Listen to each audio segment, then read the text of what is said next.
Hello. Today's lecture is going to introduce you to my philosophy of history because a good number of you probably had your last history course during high school. And if you had history during high school, in many chances, in most cases, well, let's be honest, unless you were a football player, high school, or a cheerleader, high school sucked, and so did your history class probably. What I'm going to show you is my philosophy of history. Okay, maybe you did have some good history classes, but in high school, those were rare. And maybe you had a good time in high school and weren't the quarterback of the football team. But anyway, let us examine what is my philosophy of history and what does this have to do with the history of disease. Okay. History, you're going to find out in my case, is the use of dank memes. And that makes it cool. But also, I'm going to show you that history is embedded in your everyday life. Finally, history that is embedded in your everyday life, how can we describe it from an analytical perspective? Well, this is what I call popular historical memory. History is also the study of your identity. Most importantly for this class, though, you'd be surprised. History is also embedded in your DNA chain. In other words, it is embedded in your biology. And then finally, something that has to be fought for. History is usually the study of white men who have died in the past. And that's what I mean. It's a field that has to be fought for, and you'll see why. So if we look at this, history, let's see my use of dank memes. Let's go to this website here called If Textbooks Were Written by the Students. This website is called cracked.com, a satirical website. Do not go to crack.com, which I assume has an entirely different content. If students wrote textbooks, what would they look like? Well, it'll be histories of wars and killing and blank the Industrial Revolution and suffrage and all that boring crap. Okay. If you don't know what suffrage is, that was the struggle of women to get the right to vote. History tends to avoid the role that disease played in shaping history. And generally, if we zoom back, this is symptomatic of history ignoring the role the environment played on human development. Wars and generals, Napoleon, yeah, that's what makes up kind of traditional history. But my interest is what are the invisible forces that shape human history? And the argument I'm going to be making in this class is disease played a significant role in shaping human history. Disease and the environment are inseparable. Usually it's climate fluctuations that often led to the emergence of diseases. Those invisible forces have had a great role in shaping human history. And I'm going to show you diseases aren't necessarily boring either. I hope they aren't boring for you. Now, if that's the use of dank memes, history is in your everyday life. Actually, number 2 should be combined with number 3 in the form of popular historical memory. So I'm going to define popular historical memory. But just to show you kind of how history is embedded in your everyday life, think of the image you have of a Viking. If you have that image, just like this person who knit a Viking, crocheted a Viking helmet for this cat, that's history in your everyday life. That's what forms popular historical memory. So when you think of a Viking, usually you think of the beard, the axe, and of course that iconic helmet. you've experienced history in your everyday life if you can answer this question. When Columbus sailed from Spain, everyone thought the world was flat. Could Napoleon kiss Cardi B without a stepladder? We know Cardi B is tall. She has those blood boots. Okay. So no, Napoleon has to have a ladder to kiss her if he chose to do so. If he found her attractive, or if Cardi B found him attractive, I don't know. Okay. So look at those questions I answered, and let us now watch this following video.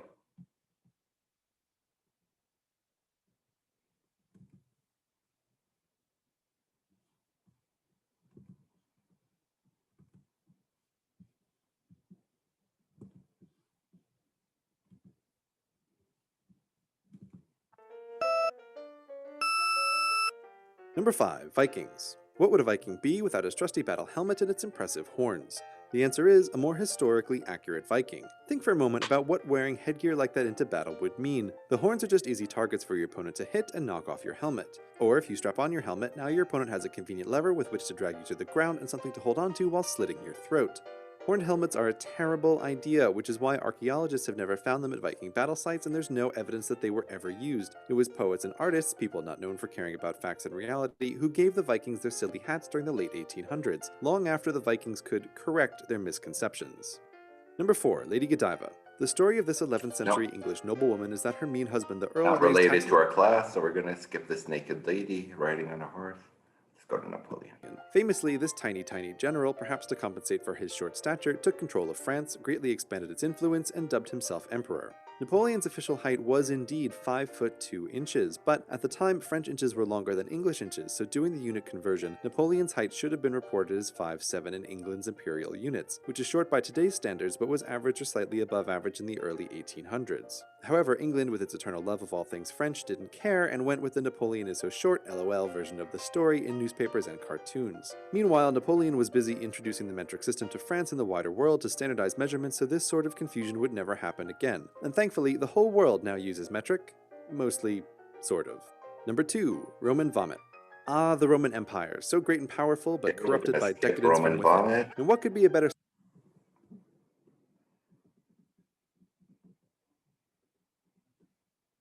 very much wrong with the common retelling of the story of Christopher Columbus that it's hard to know where to begin, but the biggest misconception is that everyone else thought the world was flat, but Columbus was the only guy smart enough to know that it's round. It makes a daring story, but knowledge of a spherical Earth goes back to at least 5000 BC. That's 6,500 years before Columbus set sail. And that knowledge was never lost to Western civilization. In 200 BC, Eratosthenes calculated the Earth's circumference, and his estimate was still well known and being used during Columbus's time. The argument Columbus had with Queen Isabella was not over the shape of the Earth, but of its size. Columbus estimated the Earth was much smaller than Queen Isabella and her scientific advisors did, which was why he thought he could make it across the empty Atlantic to India. But Columbus's size estimate was wrong, again, just like Napoleon's height because of mixed up units. However, this mistake did send him west to become the first European to discover America, as long as you ignore the hornless Vikings who beat him by 500 years.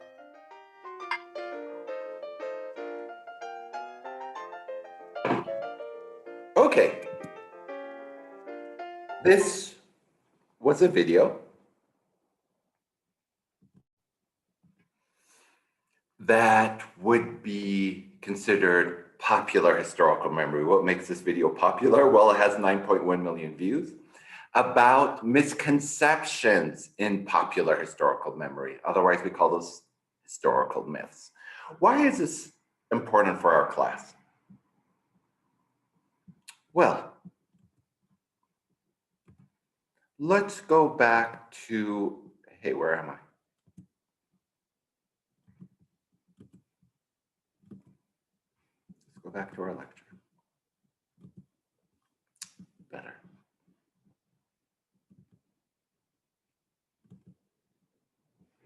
To our popular image of the Viking, okay? And I want you to think, just as we have a popular image of the Viking, thanks to COVID-19, we also have a popular image of this, the plague doctor. In other words, this meme that refers to the plague doctor. Usually when we associate the plague doctor, with that great plague, the Black Death of the mid-1300s. And look how it goes together. When we have imagery of the Black Death, usually we have imagery of dark medieval European villages, dead bodies, corpses, with this plague doctor walking through them. What's the problem with that? You see, this plague doctor uniform, it wasn't invented until the 1600s, more than 300 years after the Black Death. This plague doctor outfit was, of course, very valuable in the 1600s when it was invented. Back then, people thought the plague was caused by what's called miasma, bad air.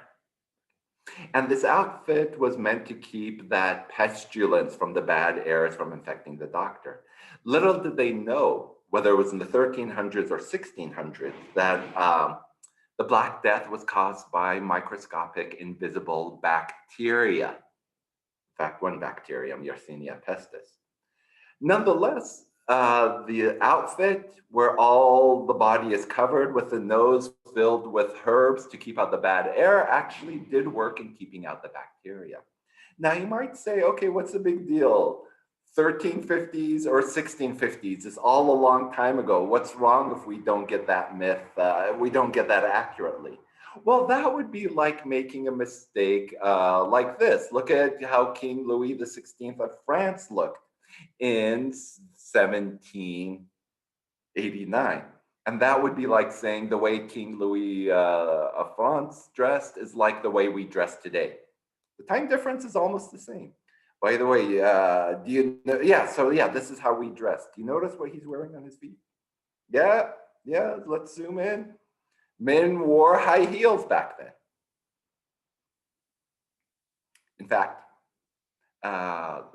one of the reasons, women actually had to fight for the right to wear high heels, to be empowered just like men. And the men said, okay, whatever, you could have that. We're just not going to give you the right to vote until, in some places, 1944, 1945. France, for example, did not give women the right to vote until 1945. Okay, now, why is understanding historical myth important? Because in this particular field, historical myths are going to be wedded with another set of myths. We're going to look at medical myths. Okay. And this is, in this particular class, they come together. So if we think of medical myths and historical myths, here, I'll give you one of the greatest historical myths that became a medical myth, and that's still with us to this very day. And that's the myth that taking vitamin C will help boost your immune system. There is no scientific basis whatsoever that vitamin C will boost your immune system, number one, or help shorten a cold. Where did this myth come from? Well, it came from a single doctor named Dr., let's just call him Dr. Linus, that's his first name, who wrote a book. Basically, he was a doctor, but he also wanted to make money, called Vitamin C and the Common Cold. And when that book was published, the idea that vitamin C would help fight the cold led to people rushing to buy oranges and vitamin C supplements. Our instinct is to go to have oranges replete with vitamin C to help us fight a cold. The orange companies were more than willing to endorse that myth. In fact, what has more vitamin C than an orange? You could get a simple strawberry will give you more vitamin C than an orange. Bell peppers have more vitamin C than an orange. But nonetheless, vitamin C does nothing to help fight a cold. The body needs vitamin C. Absolutely. In fact, there was a disease that afflicted sailors on long journeys who did not have access to fresh fruit and vegetables. That led to something called scurvy. Scurvy would afflict the gums, leading to bleeding gums, so on and so forth. Your body needs it, but it has nothing to do with reducing a common cold.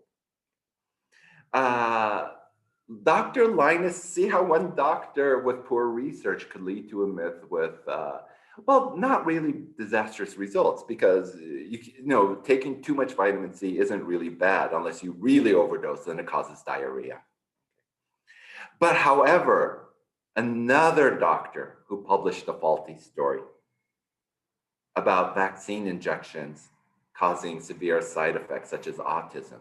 That was one case where a medical myth had disastrous consequences, led to the birth of the entire anti-vaxxer movement, and then did what for the first time in recent history with people getting less vaccinated. Diseases that were confined to the history books have started to reemerge, such as measles. So this is the important intersection of historical myth and medical myth. So what is popular historical memory? Popular historical memory is separated from this. You have the formal history of historians. That's kind of the history that I do. And then you have the formal history of states and nations. What is formal history? Here's just an example. In the United States, it's quite interesting because you don't have a single government effort to standardize history. History is not dictated by the state, but by many states, okay? Particularly California and Texas. And here you can see the difference between the way California treats history, more of a kind of a liberal approach, and Texas focuses more on a conservative approach. This is the same textbook, okay? But it's the content depends on, it's tweaked for the various state and the schools that use this textbook. Okay. A good example of popular historical memory from films would be Indiana Jones. We have the notion of Indiana Jones. The real life history of Indiana Jones would be, well, everything in the bullet points here. This is an example of popular historical memory. An entire book devoted to what if historical figures had tattoos? What would that look like? What would King Henry VIII, what would his tattoos have looked like back in the day? The thing about popular historical memory is this. Sometimes it reveals a lot about the society at that particular time, okay? Why has the plague doctor reemerged in our imagination, in our popular historical imagination? Well, as a result of COVID-19. Maybe in 2019, the plague doctor wouldn't be etched in our minds. Well, of course, in my mind, because I teach history of disease, but not in a popular sense. So we have history as popular historical memory. What about history as a matter of your identity? Here we see history as a matter of your identity coming up against history in your biology. History as your identity is when you use the past to define yourself. In this particular video I'm going to show you, which is a bit melodramatic, they're not professional actors. One person defines his Englishness by the fact that his ancestors fought in World War II against the Germans. History in your biology, on the other hand, is what? It is kind of, your DNA change is really a change of the genetic mutations in your body over millennia. Watch the two clash in the following video.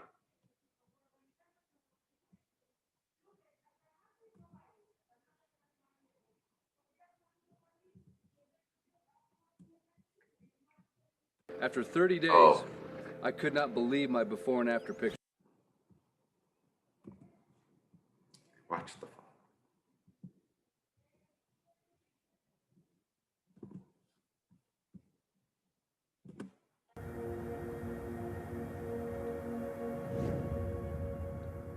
I'm proud to be English. My family have served and we've defended this country and We've been to war for this country. I'm really patriotic about Bangladesh. Well, I am 100% Icelandic, yeah, definitely. This is a Kurdish wedding with my mom in the traditional Kurdish clothes. We're just proud black, so that's it. Yeah, I think we are probably the best country in the world, if I'm honest. Think about other countries and other nationalities in the world. So that person who said, I think my country is the best country in the world, that is the essence of nationalism. And nationalism was something we're going to study in this course. What is the relationship between nationalism and disease? Well, when a disease emerges in one nation, what is another nation's nationalist response? We need to close our borders. We need to prevent those people from coming into our nation. Nationalism, usually during diseases, emerges and evolves into xenophobia. And that is the fear of anyone who is not us. Are there any that you don't feel you get on with well, or you won't like particularly? Germany. Yeah, I'm not a fan of the Germans. You might think they're a little bit... Particularly India and Pakistan, probably, because of the whole, the conflict. Because I have this side of me that's like, that hates Turkish people. Not people, but the government. But French? No. We're just the best, it's just fact. We're the best. I'm more important than you. That's nationalism. I don't know you, but in my opinion, I am strong and I am more important than a lot of people. How would you feel about taking a journey based on your DNA?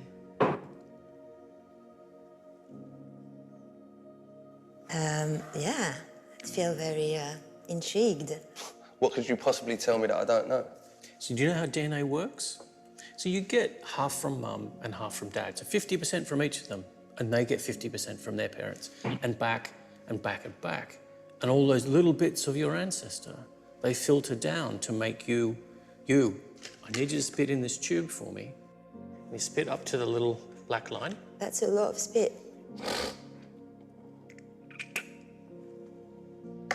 Right, the story of you is in that tube. What's it gonna tell me? It's gonna be, oh yeah, you're French, and wait, your grandparents are French, and wait. 100% Bengali. Solid Iraqi. I'm Cuban. You're gonna tell me that I'm English, like I've told you.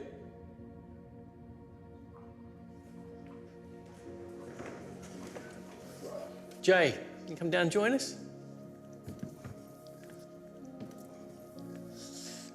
I'm a little bit nervous, I have to say. So you ready to find out your results? Will you read it out to us, please?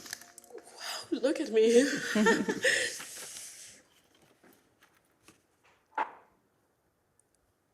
Oh my God. Oh, wow. Shit, I didn't expect that. All of them. Whoa!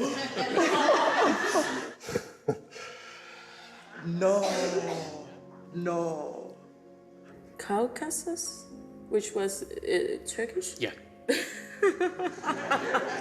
Eastern Europe, Spain, Portugal, Italy, Greece. I'm 32% British. What? Great Britain, 30%.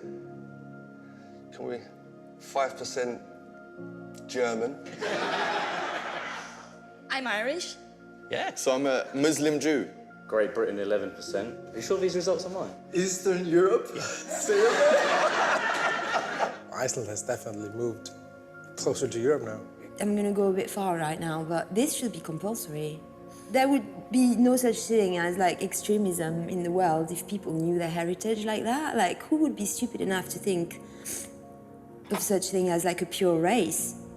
In a way, we're all kind of cousins, in a broad sense. In a much more direct sense, you have a cousin in this room. Turn around and guess who it is.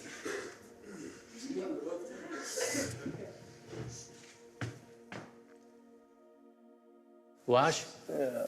What's that? why don't you come down here and meet your cousin? God, this is a mess.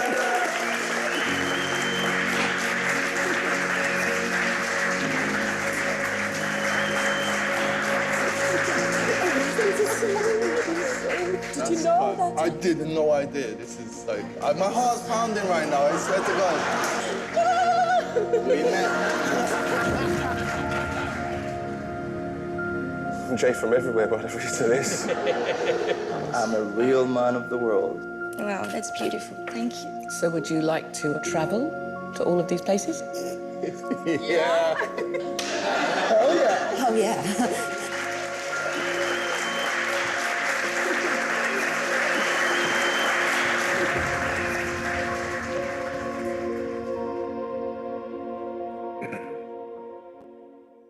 Okay.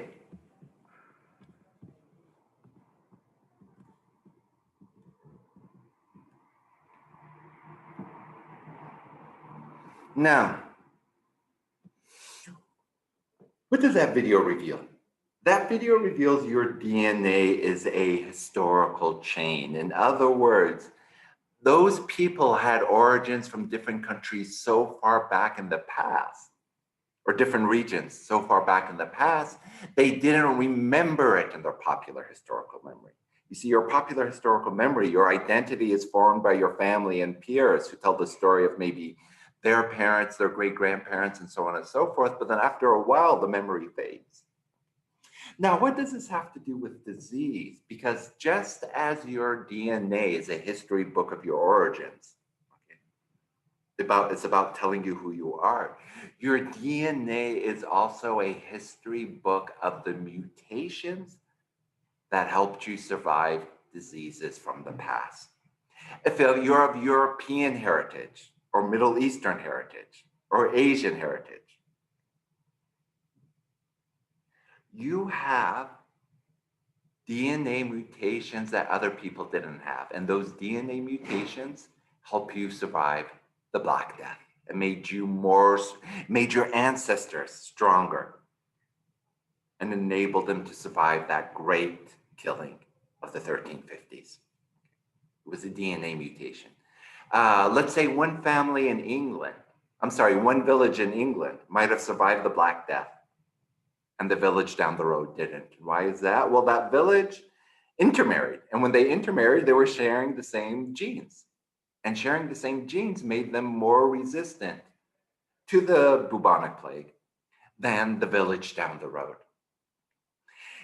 If you have African heritage, your DNA chain would make you more able to be immune to malaria. Sickle cell anemia, for example, is an affliction, but at the same time, it's an evolutionary trait that can make you survive malaria, more so than anyone who's not African.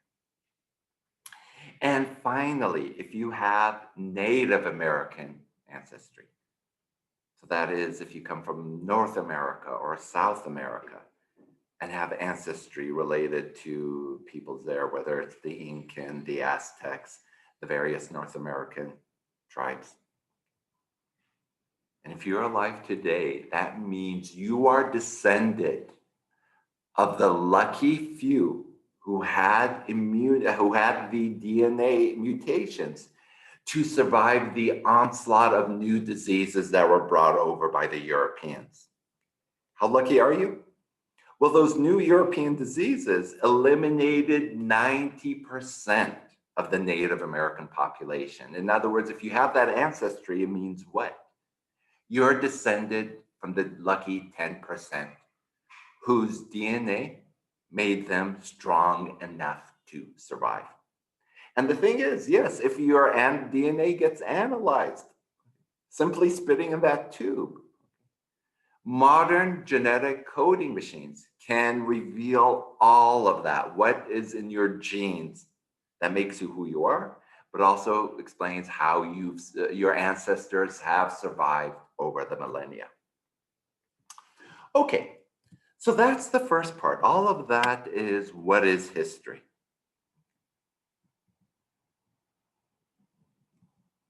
Now,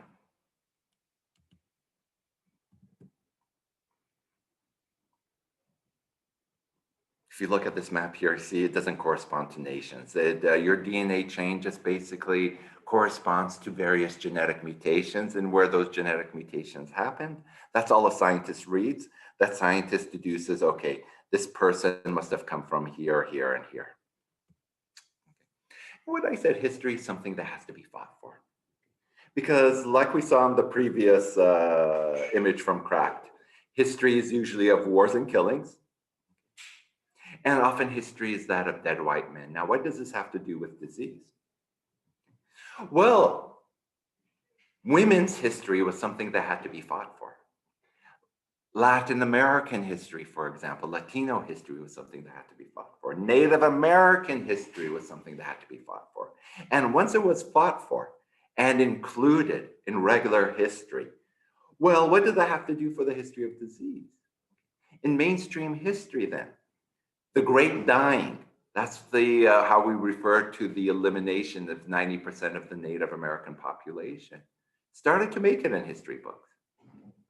Otherwise, if you think of how your parents were exposed to history in the maybe 50s or 60s, yeah, that wasn't learned. And why is this important? Because we are literally writing the history of COVID-19. And think, when that book is written, who will we write about? We'll write about people like Anthony Fauci.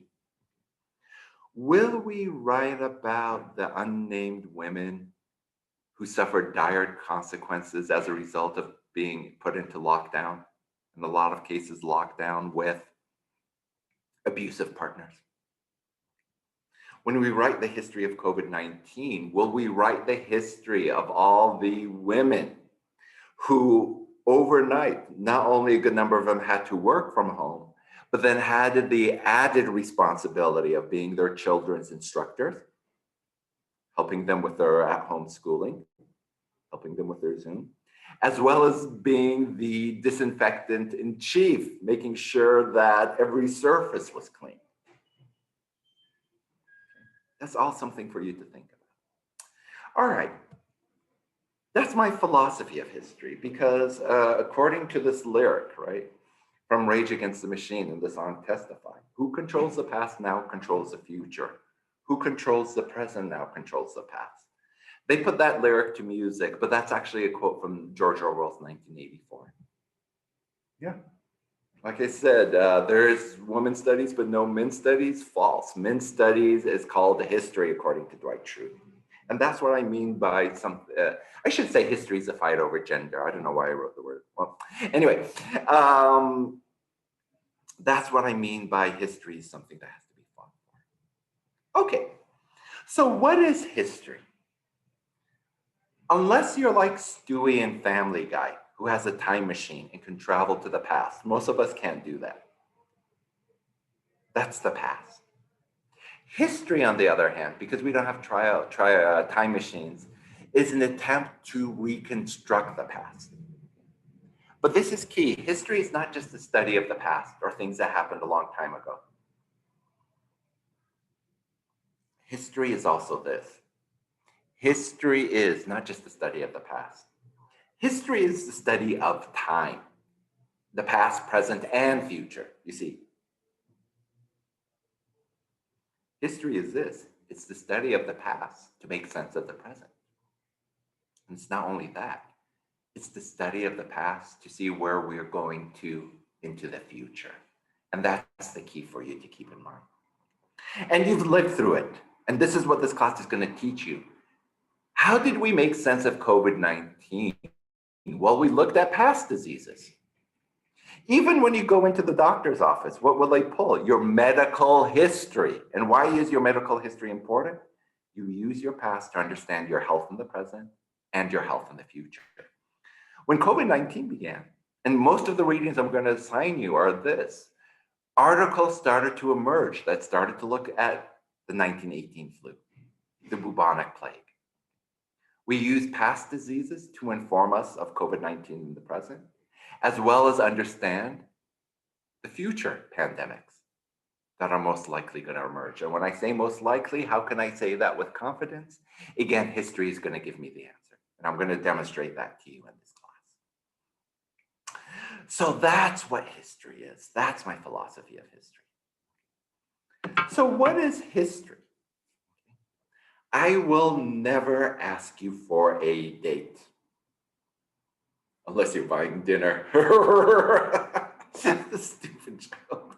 And it's good I'm recording this because I can see your eyes rolling when you hear that joke, right? So Calvin is right in a sense.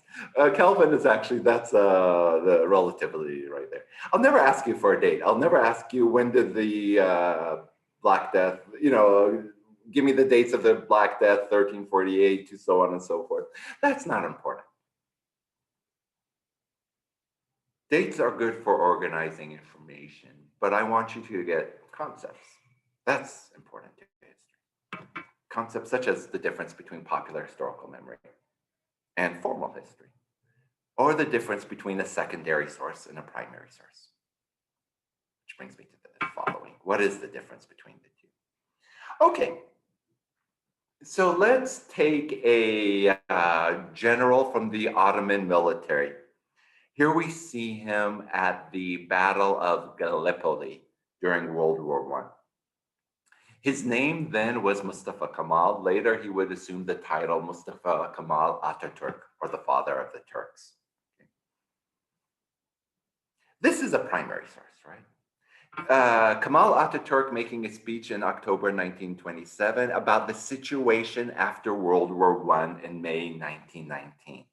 And how was he qualified to speak about those events? Not only he witnessed them, but he himself was instrumental in dictating the outcome of those events, the eventual reorganization of the Ottoman army to fight the French, Italians, the British, and Greeks.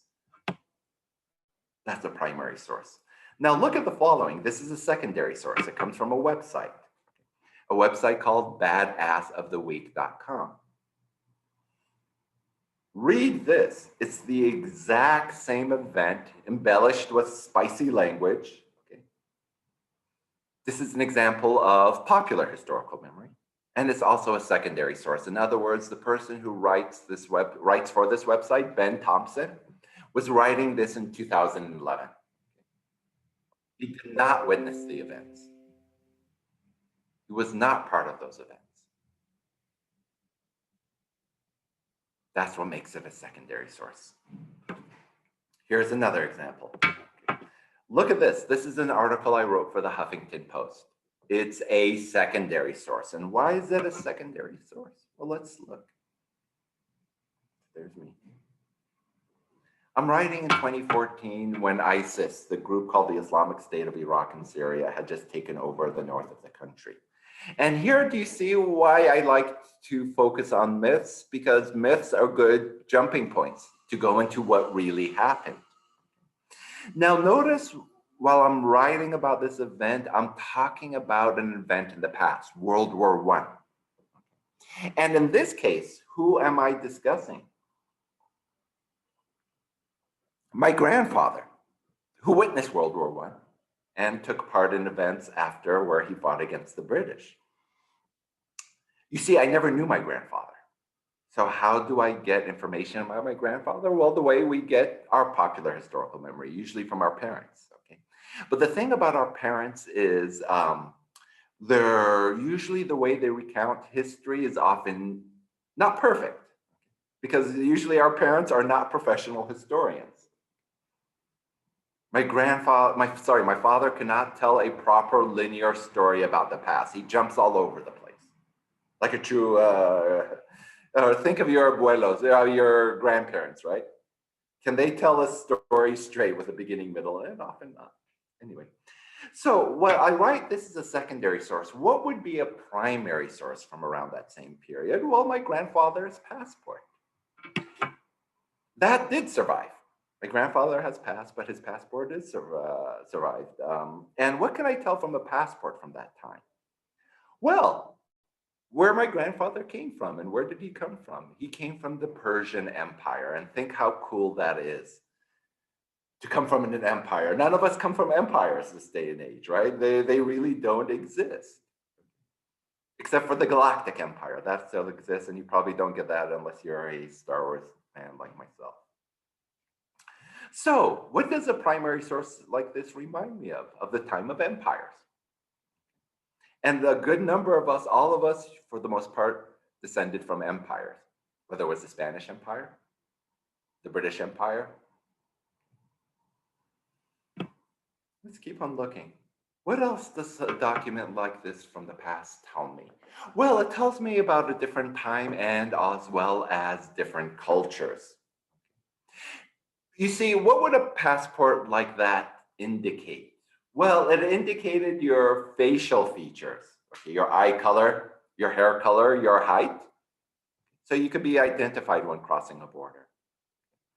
What's interesting here is the way they describe what in English we would refer to as race. You see, today we use categories such as black and white. Okay? But in the Persian language, those categories don't make sense. Because you see, those categories were really invented by Europeans. It was Europeans who said, we are white. Anyone who is of African heritage is black. Anyone of Asian heritage is yellow. Anyone of Native American heritage is red. But other cultures didn't use that system. It made no sense because none of us are really white, okay? Or 100% or red or yellow for that matter. You see, in Persian, there are much more variations of skin color. And in the Persian language, look at this, how it's a bit more nuanced. Okay? In Persian, you could be the color of dates, of olive. We still use olive skinned. Or in this case of my grandfather, he was wheaty. And why is this profound? Because think of this. Black and white are binary oppositions. You set them up as opposite. And there's a lot of connotations when we use those colors. White signifying purity, innocence, snow. Black signifies what? The night, darkness, ignorance. And you see how then they're set up as opposites in opposition to each other? In this particular case, imagine if we used the Persian system. My grandfather is wheaty. That person is the color of Wonder Bread. They don't have Wonder Bread in Persia or Iran, but he's the color of Wonder Bread. That other person is the color of pumpernickel. This other person is the color of rye. Okay. Not only are those a bit more nuanced, but then what would we realize if we used that system? Well, we would realize at the end of the day, we're all what? Pieces of bread. And hypothetically, we wouldn't discriminate. All of that, that's just reading from a primary source, my grandfather's document. Now, why is this important? Okay. Well, when COVID emerged, who was discriminated against without distinction? Not just the Chinese, anyone of Asian heritage. When a similar plague emerged out of China in 1905, or the 1900s, I should say more accurately, it was almost like with COVID, history was following a pattern almost a century ago. Anyone of Asian heritage was discriminated against. Chinatown in San Francisco was blocked off.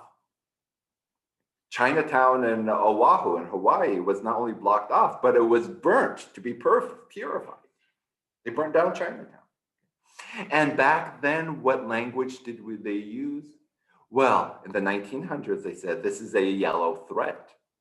This disease coming from China is a yellow peril. Okay. Well, that was the 1900s. Did we use that language with COVID-19? Absolutely. You had newspapers referring to a new yellow peril. We'll look at that in this class. But this is why I go into this kind of discussion of prejudice and discrimination. What do primary sources like this tell me? Also, where my grandfather traveled to. With his Persian passport, where did my grandfather travel to? So in other words, what happened? My grandfather was fighting the British in Iraq. That's just where he happened to be studying at the time. He fled to his home country, the neighbor, Iran, and then went to Zanzibar. Where is Zanzibar? It's this beautiful island there. He went to Zanzibar for work. He was a cleric, and there was a flock in the need of a cleric in Zanzibar. I don't have any primary sources beyond that far back in time. In other words, pictures. Pictures are great primary sources. That's what I said, include those in your research. I do have a picture, though, of my dad's neighbor. This is literally my dad's neighbor in Zanzibar. Another picture of my dad's neighbor growing up a little bit, this young boy. And then, of course, what happened in Zanzibar? Well, there was a revolt, and there was a revolt because people in Zanzibar adopted European notions of skin color. You see, the British would eventually rule Zanzibar. And they were white, and they discriminated against anyone they called black. Anyone who was not black and inhabited the island got a preferential treatment, such as my dad's neighbor, as well as my dad's family. Once the British leave, anyone who was called black resented people like this. Anyone who was not black now had to leave in the name of, because of white-black tensions. Because anyone who was just a little wheaty was considered white. And so anyone who was not black fled Zanzibar, and a good number of them fled to the United Kingdom. And why the United Kingdom? Well, the United Kingdom was the ruler of Zanzibar for the longest time. And most people in Zanzibar spoke English. In other words, in the 1960s, my father and his neighbor, pictured here, both went to the United Kingdom. This boy, by the way, you know him as Freddie Mercury. His real name is Farrokh Bulsara. And yes, he comes from Zanzibar and would have been my neighbor's dad. Oh, what happened to my dad? They both left out literally on the same boat going to the United Kingdom. What happened to my dad? My dad, because he came from Zanzibar, was allowed to play bass for Queen. No, I'm joking.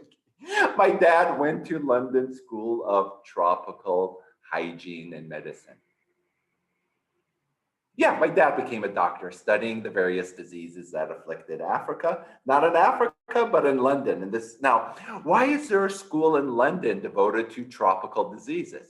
The Zanzibar is in the tropics. Well, most of the British Empire were in these kind of climatic zones. I think India, I think most of the British Empire in Africa. Anyway, what is history? Let's conclude. Okay. History is something that should make you feel uncomfortable, should make you feel upset, and make you feel angry. If it makes you feel proud and happy, you probably aren't studying history. And this is a class where history is going to make you feel upset, where we study the history of a lot of people dying. It will make you feel uncomfortable. And it should make you feel angry, hopefully, when you hear about Native Americans being deliberately infected with smallpox. A lot of Native Americans died, but that was by accident. But it should also make you feel angry when you hear where disease was deliberately spread to eliminate the population. It should make you angry when we study in this class, okay, that chemicals that the Germans used to fight diseases would be churned and used in the concentration camp to eliminate the Jewish population of Poland, of Europe, and what would become the Holocaust. That should make you feel upset and angry. And the rationale was the same. Just as we use these chemicals such as Zyklon B to fight diseases, in the Nazi mindset, the Jews were also a disease. That's how they justified such a mass murder. It was Holocaust Remembrance Day not too long ago. So this is why I'm bringing this up, and it's something we'll study in the class. Okay, so that ends our lecture on what is history.